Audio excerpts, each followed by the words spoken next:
Welcome to all the engineers.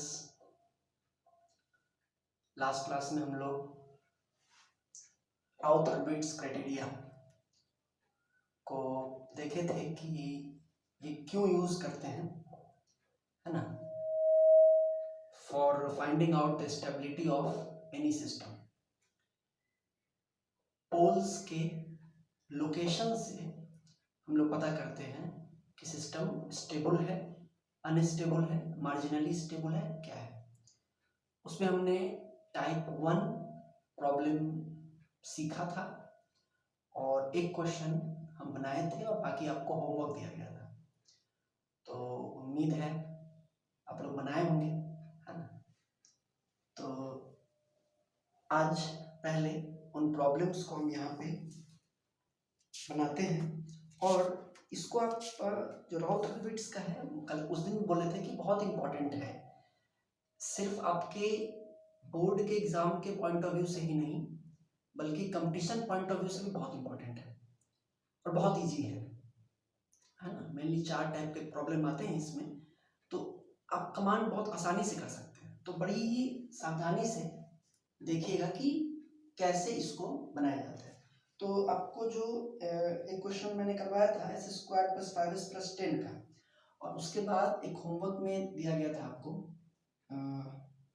s³ + 8s² + 3s + 16 = 0। जो लोग बनाए हैं वो लोग मैच कर लेंगे और जो लोग से नहीं बना वो लोग जरा देखिए, बहुत आसान है।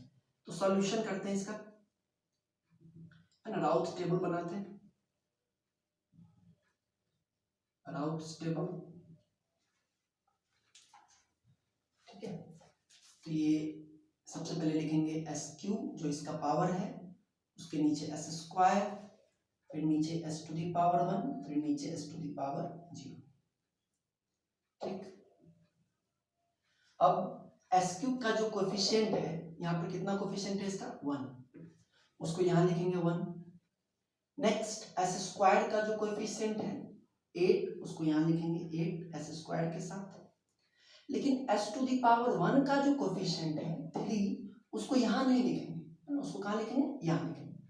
ऐसे होता है 1 8 3 यहाँ है, फिर 16 कहाँ है, यहाँ है। ऐसे ही ऐसे करके हम लोग पढ़ते जाते हैं। फिर यहाँ पे खाली जगह यहाँ 0 पुट कर दीजिए।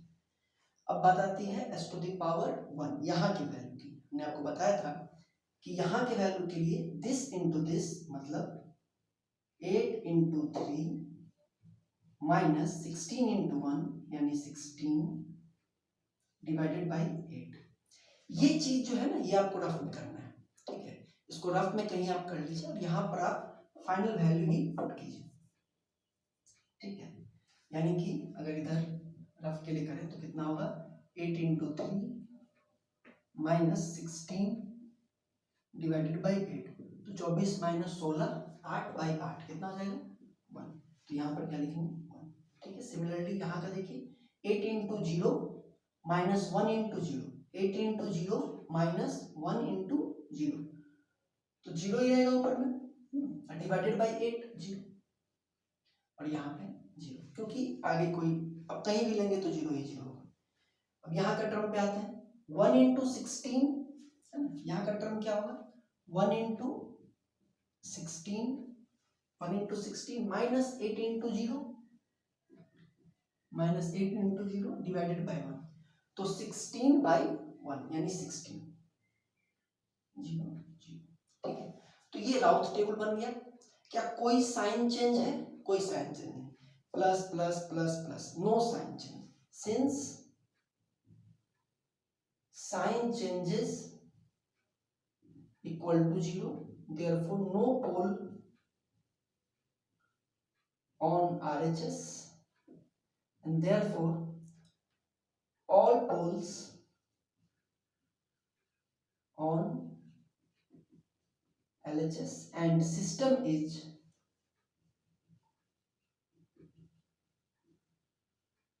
stable। सिस्टम क्या है आपका, स्टेबल है, ठीक है। तो ये एक क्वेश्चन था। नेक्स्ट सेकंड, अगला देखते हैं। नेक्स्ट है s to the power 4 plus 2s cube plus 3s square plus 2s plus 1 equal to 0। s to the power 4 plus 2s cube plus 3s square plus 2s plus 1 equal to 0। ठीक है, तो फिर से Routh table बनाएंगे। s to the power 4, s to the power cube, s to the power 2, s to the power 1 और एक और आएगा s to the power 0।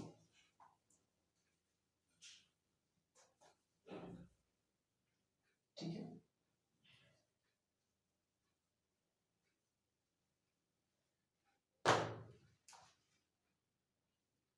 s to the power 0। ठीक है, अब इसमें वैल्यूज को पुट करें। ये s to the power 4 का कोएफिशिएंट 1, यहाँ लिखेंगे 1, फिर यहाँ लिखेंगे 2, यहाँ लिखेंगे 3, यहाँ लिखेंगे 2, यहाँ लिखेंगे 1, यहाँ लिखेंगे 0। ठीक है, फिर यहाँ का वैल्यू अब समझ में आ रही है, इसको कैसे लिखना है। 1 यहाँ, फिर 2 नीचे, फिर नेक्स्ट 3 ऊपर, फिर 2 यहाँ, 1 यहाँ, फिर यहाँ कुछ नहीं तो 0। आगे भी आप चाहें तो 0 0 कर सकते हैं, ठीक करना चाहिए लास्ट में। तो यहाँ पे अब यहाँ का वैल्यू क्या होगा, 2 इंटू 3 यानी 6 माइनस 2 इंटू 1 यानी 6 minus 2, 2 into 3 minus 2 into 1 by 2 यानी 6 माइनस 2 यानी 4, 4 बाई 2 2। ठीक है, यहाँ का वैल्यू 2 इंटू 1 2 माइनस 0 इंटू 1 मतलब 0 यानी 2 minus 0 by 2, 2 into 1 2 minus 0 by 2 यानी 2 बाई 2 1। ठीक, नेक्स्ट यहाँ का देखें 2 इंटू 2 4 माइनस 2, 4 माइनस 2 2, 2 बाई 2 1। यहाँ पे क्या हो जाएगा 2 इंटू 0 माइनस 2 इंटू 0 बाई 2 0। फिर यहाँ के लिए देखिए, यहाँ के वैल्यू के लिए 1 इंटू 1 1 इंटू 1 माइनस 2 इंटू 0, तो ये तो प्रोडक्ट 0 ही हो जाएगा। 1 इंटू 1 1 1 बाई 1 1। फिर यहाँ का 1 इंटू 0, यहाँ के लिए 1 इंटू 0 माइनस 0 इंटू 2 यानी 0 minus 0 by 1 0। Number of sign changes 0। तो यहां पर भी since number of sign changes equal to 0, कोई साइन चेंज है नहीं, तो therefore no pole on RHS, therefore all 4 pole on LHS and therefore system is stable। System क्या है आपका, स्टेबल। ठीक है, उसके बाद नेक्स्ट था s प्लस 10 इक्वल टू 0। तो ये तो बहुत आसान है, s प्लस 10 इक्वल टू 0। देखिए, तो ये बहुत सिंपल प्रॉब्लम्स हैं, टाइप 1 में तो कोई प्रॉब्लम ही नहीं होनी चाहिए, बहुत ही आसान। ठीक है ना, अब देखिए नेक्स्ट आपका जो है इसमें s प्लस 10 इक्वल टू 0। तो s plus 10 equal to 0, this is,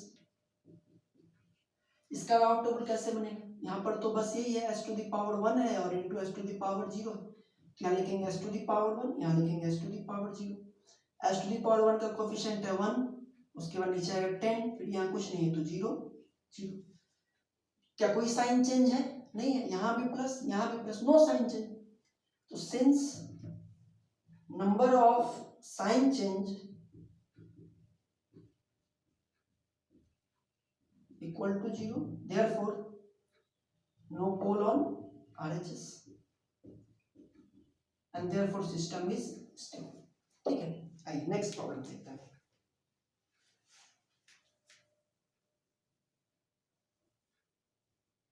next problem देखते हैं।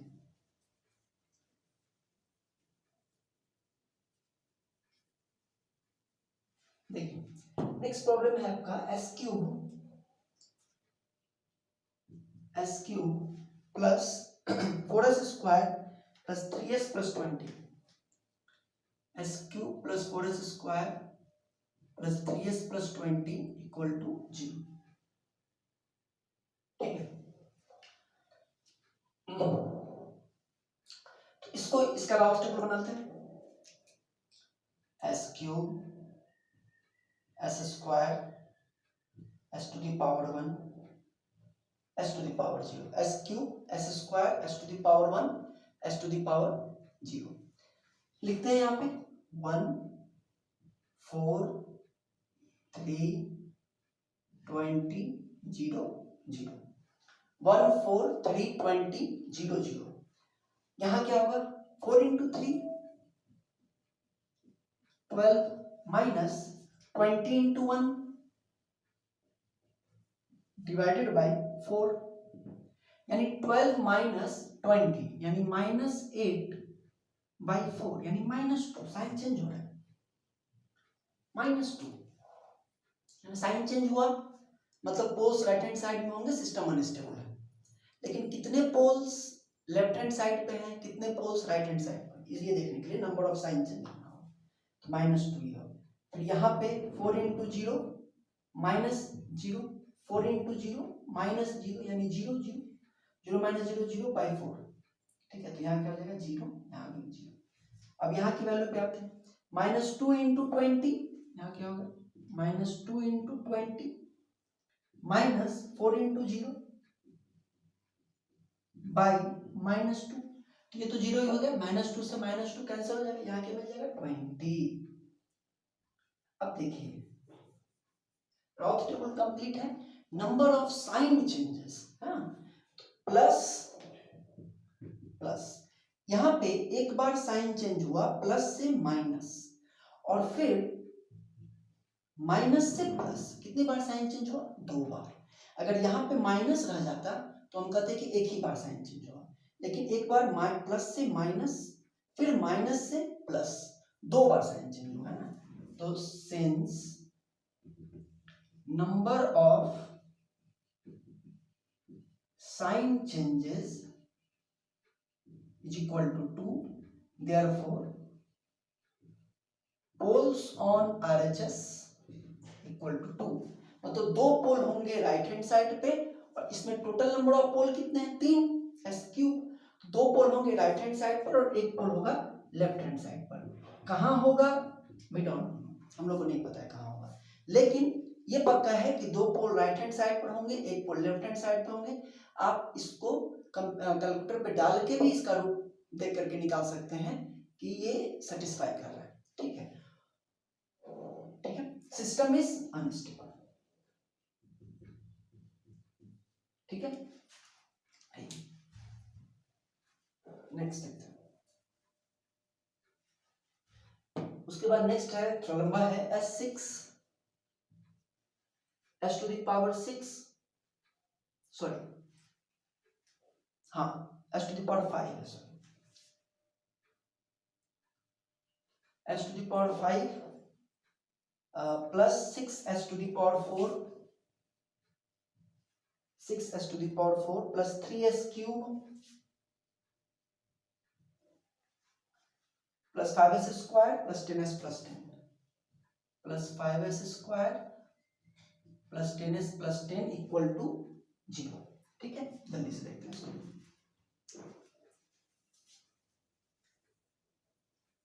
एक मिनट देखिए, तो ये जो है आपका राउथ टेबल बनाते हैं डायरेक्टली। तो यहाँ पे s टू दी पावर 5 का कोएफिशिएंट 1, फिर यहाँ 6, फिर ये 3 यहाँ आएगा, फिर नीचे 5 1 6 3 5 फिर 10 10 और 0 0। यहाँ का वैल्यू क्या होगा 6 3 जा 18 18 माइनस 5 इंटू 18 माइनस 5 13 13 बटे 6 13 बटे 6 विल बी समथिंग 2.166। तो ये वैल्यू हो जाएगी पॉजिटिव में 2.166।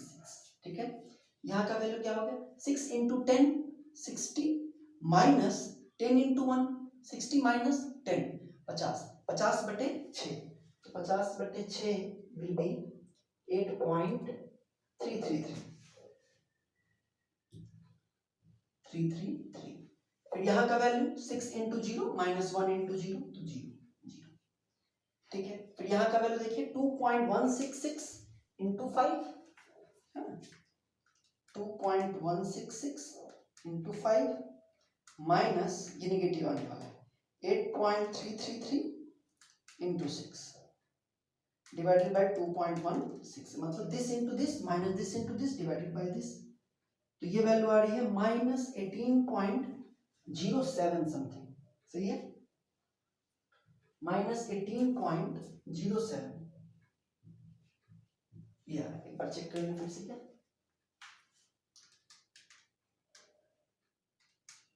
5 माइनस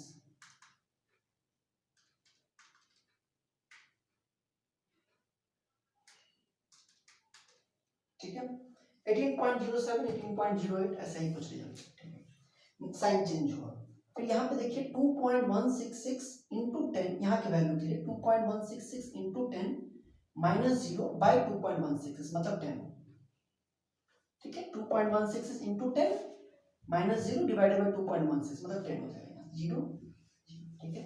अब यहाँ की वैल्यू देखते हैं यहाँ की वैल्यू के लिए एक बार फिर से कैलकुलेटर को यूज करें माइनस 18 पॉइंट जो भी वैल्यू आई इंटू 8.333 ठीक है माइनस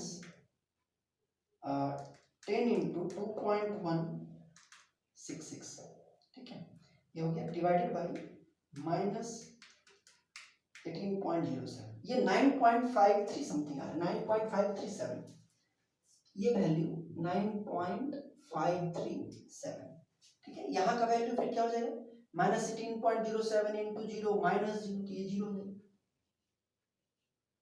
यहाँ का देखिए 9.537 इंटू 10 माइनस 0 बाई ये तो कितना हो जाएगा 10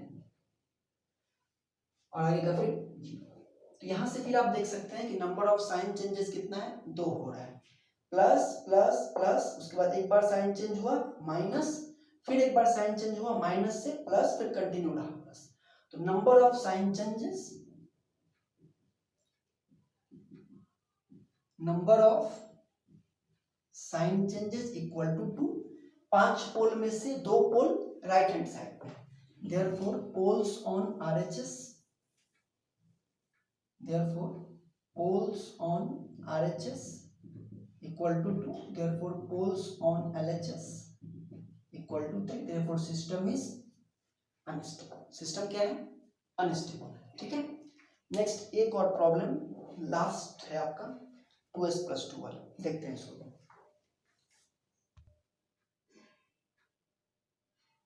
तो देखिए यहाँ पे ये क्वेश्चन है s to the power 5 plus s to the power 4 plus 3s cube plus 5s square plus 2s+2 equal to 0 ये राउस टेबल बना लिया। अब इसमें वैल्यू पुट करते हैं इसका कोफिशिएंट 1 यहाँ लिखाएगा फिर यहाँ 1 फिर यहाँ 3 फिर यहाँ 5 फिर 2 फिर 2 0 0 यहाँ की वैल्यू क्या होगी 1 into 3 minus 5 3 minus 5 minus 2 by 1 यानी यहाँ पर क्या होगा minus 2 3 minus 5 minus 2 by 1 minus 2 यहाँ का value 1 into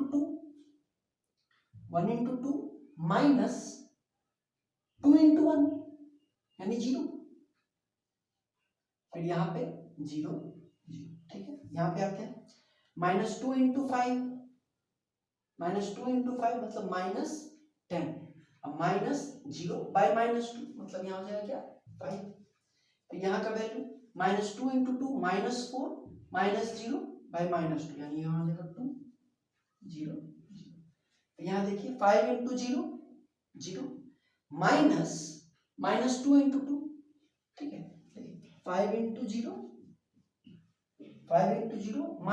minus 2 into 2 by 5 तो ये 0 हो जाएगा और माइनस ऑफ माइनस प्लस हो जाएगा 4 बाई 5 0.8 ठीक है। यहाँ का value 5 into 0 minus this by 0 0 फिर 0 0 ठीक है। यहाँ का 0.8 into 2 minus 0 by 0.8 2 0.8 into 2 minus 0 by 0.8 2 हो जाएगा 0 0 0 ठीक है। यहाँ भी भी आप देखिए नंबर ऑफ साइन चेंजेस कितना है, number of sign changes, number of sign changes कितना है, प्लस से एक बार माइनस हुआ फिर माइनस से प्लस हुआ, 2 है। Therefore right hand side poles equal to 2 and therefore left hand side poles equal to 3। System is unstable, क्योंकि राइट हैंड साइड में पोल आया मतलब सिस्टम हमारा क्या हो जाएगा, अनस्टेबल है। तो ये टाइप 1 के कुछ प्रॉब्लम्स हैं। अब हम लोग एक और प्रॉब्लम लेते हैं और वहां से देखते हैं कि आगे कैसे बढ़ते हैं, ठीक है। देखिए एक और प्रॉब्लम करते हैं और देखते हैं कि क्या सब कुछ इतनी ही आसानी से होता जाएगा कि इसमें कुछ प्रॉब्लम्स भी हैं। तो जो नेक्स्ट प्रॉब्लम है वो है आपका s³ plus 6s²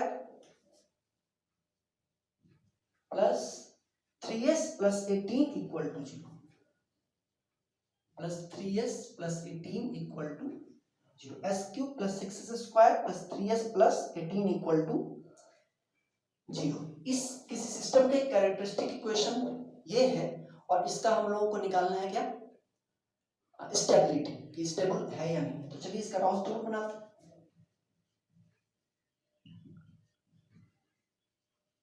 Rouse table, ठीक है। तो राउस टेबल के लिए s³ s² s to the power 1 s to the power 0, ठीक है।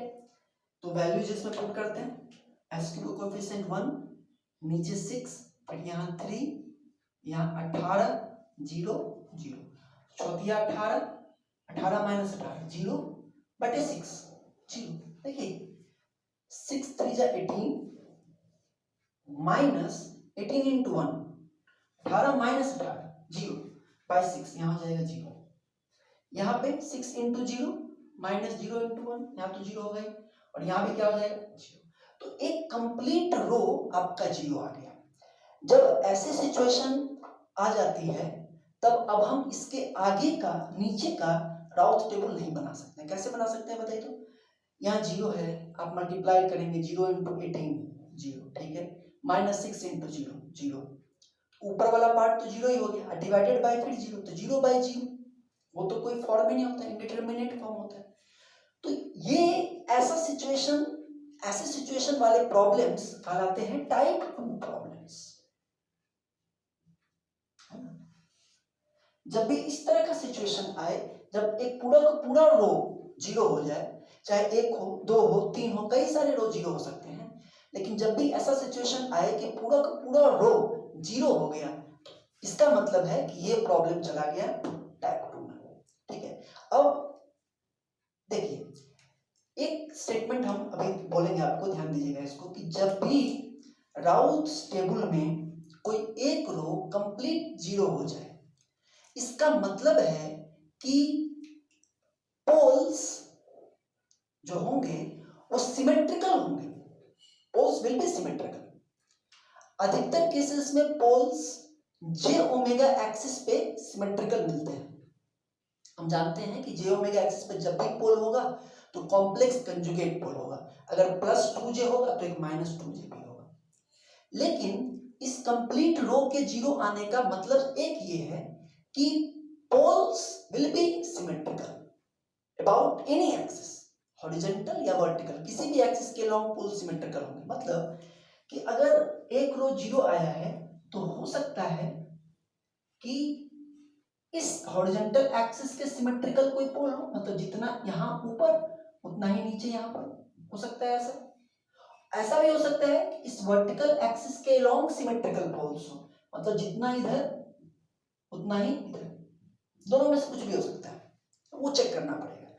लेकिन इतना कंफर्म है कि अगर एक रो 0 आया है तो इसका मतलब है कि दो पोल्स, एक रो 0 आने का मतलब है कि दो पोल्स इस सिस्टम के ऐसे हैं जो कि सिमेट्रिकल है, चाहे वो सिग्मा एक्सिस के हो चाहे जे ओमेगा एक्सिस के सिमेट्रिकल हो, लेकिन सिमेट्रिकल है, ठीक है। अब यहाँ पे इस स्थिति पे पहुंचने के बाद जब आपको एक कंप्लीट रो जीरो मिल गया, अब आगे कैसे बढ़ना है, ठीक है ना। अब आगे बढ़ने के लिए क्या करते हैं, देखिए सबसे पहले तो इसको ऐसे करके लिखते हैं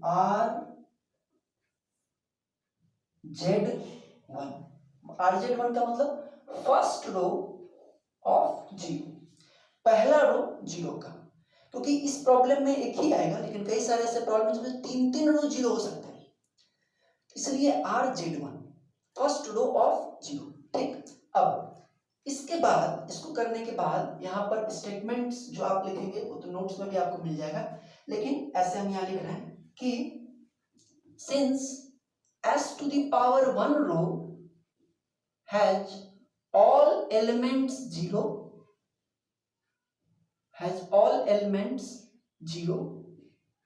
thus राउथ टेबल ब्रेक कर गया, मतलब टूट गया, मतलब अब इसके आगे हम नहीं बढ़ सकते हैं, आगे बढ़ने के लिए कुछ करना पड़ेगा। देयरफॉर ऑक्सिलरी इक्वेशन 1, जब ये सिचुएशन आ जाए तो हम लोगों को एक ऑक्सिलरी इक्वेशन बनाना होता है। ऑक्सिलरी इक्वेशन कैसे बनता है, बहुत सिंपल, जो रो जीरो हुआ उसके जस्ट ऊपर वाले रो को देखिए, ये रो जीरो हुआ, इसके जस्ट ऊपर वाले रो को देखिए, ठीक है, इसको। अब इसमें जो पहले कॉलम का जो एलिमेंट है ये वाला 6, इसको देखिए, और 6 के बगल का जो s का पावर है, s का जो टर्म है उसको देखिए, 6 के बगल में क्या है, s स्क्वायर। ऑक्सिलरी इक्वेशन जो हम लिखेंगे वो कुछ ये लिखेंगे, 6 उसके बगल में क्या है, s स्क्वायर, तो लिखेंगे 6s स्क्वायर, ठीक है। अब 6 के बाद नेक्स्ट एलिमेंट क्या है, 18, तो प्लस में है, तो प्लस 18। अब यहाँ पे जो जैसे 6 के साथ हमने s स्क्वायर का पावर दिया, उस तरह से 8 के साथ 18 के साथ कौन सा पावर देंगे, एक छोड़ के, है ना। जैसे s स्क्वायर के बाद क्या आना चाहिए, s टू द पावर 1 आना चाहिए, लेकिन नहीं, एक छोड़ के, है ना। आप देख सकते हैं वैसे भी ऊपर वाले रो में भी देखिए, 1 किसका पावर है, s क्यूब का, तो 3 किसका पावर है, s टू द पावर 1 का, एक छोड़ के है ना। उसी तरह से ऑक्सिलरी इक्वेशन जब लिखना है, ऑक्सिलरी इक्वेशन, तो 6 का बगल का एडजेसेंट पावर s स्क्वायर लिखेंगे, 6s square plus 18 s to the power 1 नहीं, एक छोड़ के, यानी 18 into s to the power 0, और उसके बाद तो फिर 0 ही है, तो equal to 0। This is your auxiliary equation. जो रो 0 हुआ उसके जस्ट ऊपर वाले रो को देखेंगे, उसके फर्स्ट कॉलम के बगल वाला जो कोएफिशिएंट है उसको तो उसके साथ ही लिख देंगे, 6s स्क्वायर सीधे लिख दिए, प्लस नेक्स्ट जो जरूरी नहीं प्लस हो, डिपेंडिंग अपॉन इट्स साइन, इसका साइन क्या है ना। जैसे यहाँ प्लस है तो प्लस 18 इंटू s की कौन सी पावर, 6 के साथ जो s की पावर थी उसके बाद एक छोड़ के, s स्क्वायर के बाद s1 उसको छोड़ देना है, next s to the power 0, ये ऑक्सिलरी इक्वेशन है। ये बहुत इंपॉर्टेंट इक्वेशन है। ऑक्सिलरी इक्वेशन से आपको दो चीज पता चलेगा, जैसे एक रो 0 आया तो आपको इतना तो पता चल गया कि दो पोल्स जो हैं वो सिमेट्रिकल हैं, चाहे हॉरिजॉन्टल एक्सिस के क्रॉस हो चाहे वर्टिकल एक्सिस के क्रॉस हो, लेकिन दो पोल सिमेट्रिकल हैं। तो ऑक्सिलरी इक्वेशन एक तो आपको ये बताएगा कि वो दो पोल कहाँ हैं, वेयर आर दीज पोल्स, ठीक। एक चीज तो ये बताएगा कि वो पोल्स हैं कहाँ, और दूसरा ऑक्सिलरी इक्वेशन की मदद से आप इस टेबल को भी कंप्लीट कर सकते हैं। देखिए इस टेबल को कंप्लीट करना बहुत जरूरी है, क्योंकि इस टेबल से ही आपको पता चल पाएगा कि भाई दो पोल, ये तो सिर्फ दो ही पोल के बारे में बताएगा ना कि दो पोल कहाँ है, लेकिन इसमें तो 3 पोल है, एक और पोल कहाँ है, लेफ्ट हैंड साइड में है कि राइट हैंड साइड में है, उसको पता करने का तरीका वही है, नंबर ऑफ साइन चेंजेस, कि पहले कॉलम में कितने साइन चेंज हुए, है ना। तो इसलिए जो ऑक्सिलरी इक्वेशन बना ये आपको दोनों ही इंफॉर्मेशन देगा, है ना। एक तो ये देगा कि जो दो सिमेट्रिकल पोल्स हैं वो कहाँ हैं, और दूसरा ये देगा कि इस टेबल को कैसे कंप्लीट किया जाए और कैसे पता लगाया जाए कि क्या कोई पोल राइट हैंड साइड में, मतलब बाकी जो बचा हुआ पोल है वो कहाँ है, ठीक है। तो सबसे पहले हम लोग निकालते हैं एक पहला इंफॉर्मेशन कि जो दो सिमेट्रिकल पोल्स हैं वो कहाँ है। तो देखिए इंफॉर्मेशन अबाउट पोल्स, है ना, information about poles is obtained from solution of auxiliary equation. Poles, दो सिमेट्रिकल पोल्स कहां हैं, इसका इंफॉर्मेशन आपको ऑक्सिलरी इक्वेशन के सॉल्यूशन से मिल जाएगा, सिंपल है ना। तो ऑक्सिलरी इक्वेशन का सॉल्यूशन क्या होगा, 6s² प्लस 18s⁻01, हमने इसको 0 लिखना है, 6 कॉमन ले लीजिए, तो s² plus 3 equal to 0, 6 common लेंगे 6 18, तो therefore s² equal to -3 and therefore s equal to root under -3 हो जाएगा, तो plus minus root under 3j है ना। s अंडर रूट करेंगे अंडर रूट ऑफ -3, तो प्लस माइनस रूट 3 से, मतलब कि दो पोल्स के बारे में जानकारी हमको मिल गई कि दो पोल जो है वो कहाँ है, इस j ओमेगा एक्सिस पे प्लस रूट 3j पर है, रूट 3j और माइनस रूट 3j पर है, ठीक है। इतना तो पता चल गया कि दो पोल हैं, एक पोल यहाँ है प्लस रूट 3j पर और एक पोल यहाँ है माइनस रूट 3j पर, ठीक है। तो एक इंफॉर्मेशन तो ये पता चल गया। दूसरा information, to complete the Routh table को कंप्लीट करने के लिए differentiate auxiliary equation with respect to s। इस राउथ टेबल को कंप्लीट करने के लिए इस ऑक्सिलरी इक्वेशन को s के रिस्पेक्ट में डिफरेंशिएट कीजिए, तो क्या हो जाएगा, this implies that auxiliary equation 1 dash, dash को डिफरेंशिएशन से रिप्रेजेंट करते हैं ना, ऑक्सिलरी इक्वेशन 1 डैश, इसका डिफरेंशिएशन s के रिस्पेक्ट में करेंगे तो क्या होगा, 12s, this implies that 12s, 12s ये तो 1 है, कांस्टेंट है, तो 18 का तो 0 हो जाएगा, तो 12s प्लस 0, ये है, इसको डिफरेंशिएट करेंगे 12s प्लस 0। अब देखिए ये 12 into s to the power 1 है, s टू द पावर 1 का कोएफिशिएंट कितना आ रहा है, 12 आ रहा है, इसको डिफरेंशिएट कर रहे हैं तो s टू द पावर 1 का कोएफिशिएंट कितना आ रहा है, 12 आ रहा है, तो यहाँ पे जो s टू द पावर 1 का यहाँ 0 आया था, इसके जगह हम लोग ऐसे करके लिखेंगे 12, ठीक है ना। इतना थ्योरी कर लिखना पड़ेगा आपको, और उसके बाद कि s टू द पावर 1 का कोएफिशिएंट कितना है, 12, तो यहाँ s टू द पावर 1 के बगल में 0 की जगह क्या लिखेंगे, 12, और उसके बाद फिर 0 है, तो ये तो 0 ही रहेगा और ये तो 0 ही रहेगा, यानी कि ये जो 0 आया था पूरा का पूरा रो, इसमें से हम आगे बढ़ने के लिए ऑक्सिलरी इक्वेशन निकाल के जब उसको डिफरेंशिएट किए तो s टू द पावर 1 का कोएफिशिएंट 12 आया, तो उसको यहाँ 12 लिख लिए और फिर आगे बढ़ गए, ठीक है। तो यहाँ 12 0 0, अब आप यहाँ का टर्म निकालिए, 12 गुने 18 माइनस 6 इंटू 0, तो ये तो 0 ही हो जाएगा, और 12 गुने 18 बटे 12, यानी यहाँ क्या हो जाएगा 18 0 0, ठीक है। तो देखिए क्या कोई साइन चेंज है, नो साइन चेंज है ना, since no sign change therefore, कोई साइन चेंज नहीं है, मतलब कोई भी पोल राइट हैंड साइड में नहीं है, नो पोल ऑन RHS। अब ध्यान से समझिए बात, दो पोल तो फिक्स हो गए, देखिए साइन चेंज नहीं है, इसका मतलब ये नहीं कि तीनों के तीनों पोल लेफ्ट हैंड साइड में होंगे, नहीं, दो पोल तो यहां हम पहले से निकाल के रख चुके हैं, एक पोल प्लस रूट 3j पर है और एक पोल माइनस रूट 3j पर है। अब बाकी जो एक पोल और बचा, उसके लिए हम लोगों ने ऑक्सिलरी इक्वेशन को डिफरेंशिएट करके राउथ टेबल को कंप्लीट किया, है ना, और तब फिर उस एक पोल का इंफॉर्मेशन निकालना है, कैसे कि जब इसको हम कंप्लीट कर रहे हैं तो फर्स्ट कॉलम में कोई साइन चेंज नहीं है, इसका मतलब है कि कोई भी पोल राइट हैंड साइड पे नहीं है, दो पोल तो यहाँ जियो मेगा एक्सिस पर है और एक और पोल जो है वो कहाँ होगा, लेफ्ट हैंड साइड पर होगा, यानी कि सिचुएशन कुछ ऐसा होगा। अगर कंप्लीट हम इसका बनाए, मतलब यहीं पर आपको हम दिखा सकते हैं, एक दो पोल यहाँ और एक पोल यहाँ कहीं लेफ्ट हैंड साइड पे, ठीक है। सिस्टम कैसा होगा, system will be marginally stable, क्यों, क्योंकि दो पोल यहाँ पर जियोमेट्रिक एक्सिस पर है और एक पोल यहाँ है। अगर दो पोल सिंपल यहाँ भी रहता तो भी मार्जिनली स्टेबल होता। अगर इधर एक पोल है और दो है तो भी मार्जिनली स्टेबल है। अगर एक पोल राइट हैंड साइड पर हो जाता तो अनस्टेबल हो जाता, या मल्टीपल पोल्स एक ही जगह पर हो जाते तो भी अनस्टेबल हो जाता। ठीक है, तो सिस्टम इज मार्जिनली स्टेबल। इसमें हम एक चीज और आपको बताना चाहेंगे कि एक मिनट देखिए, तो no pole on RHS, thus one pole on LHS। एक पोल कहाँ होगा?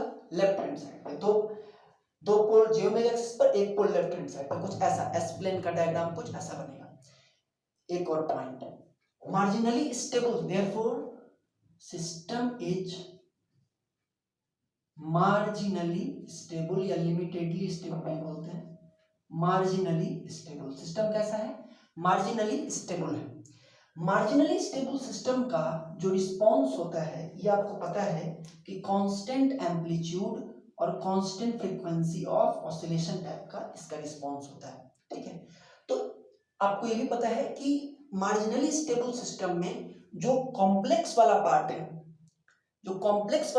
वो फ्रीक्वेंसी ऑफ ऑसिलेशन बताता है कि किस फ्रीक्वेंसी से ऑसिलेट कर रहा है ना। इसमें आप देख रहे हैं कि कोई रियल पार्ट तो है नहीं, टाइम कांस्टेंट का कोई बात ही नहीं होगा, क्योंकि ये तो कंटिन्यूअसली बढ़ते चला जाए। टाइम कांस्टेंट तब आता है जब कर्व को डिक्रीज होकर के किसी जीरो पे होना है या किसी कांस्टेंट वैल्यू पे होना है। ये कंटिन्यूअसली ऐसे ही चलता रहेगा, है ना, कंटिन्यूअसली। इसलिए इसमें टाइम कांस्टेंट का तो कोई है नहीं, जीरो। ये पोल लोकेशन क्या है? 0 प्लस √3 समथिंग। तो टाइम कांस्टेंट का कोई रोल नहीं। ये √3 क्या बताएगा? Frequency of oscillation. तो ये जो कर्व है इसकी फ्रीक्वेंसी ऑफ ऑसिलेशन कितनी होगी? Frequency of oscillation will be equal to, जो रूट में आया आपको, √3 रेडियन पर सेकेंड। ठीक है, √3 रेडियन पर सेकेंड, ये इसका फ्रीक्वेंसी ऑफ ऑसिलेशन होगा। ठीक है, तो आप इस क्वेश्चन को समझ गए और अब हम कुछ आपको यहाँ प्रॉब्लम दे रहे हैं, उसको आप बनाएंगे। ठीक है, ये बनाएंगे। अगले वीडियो में हम उसको डिस्कस करेंगे और आपको फिर आएगा टाइप 3 का प्रॉब्लम बताएंगे। तो जल्दी से जरा हम लोग लिख लें कि आपको कौन कौन क्वेश्चन बनाना है। एक क्वेश्चन तो हम यहाँ बना ही दिया आपको। नेक्स्ट आपको बनाना है, हम यहाँ पे लिख दे रहे हैं।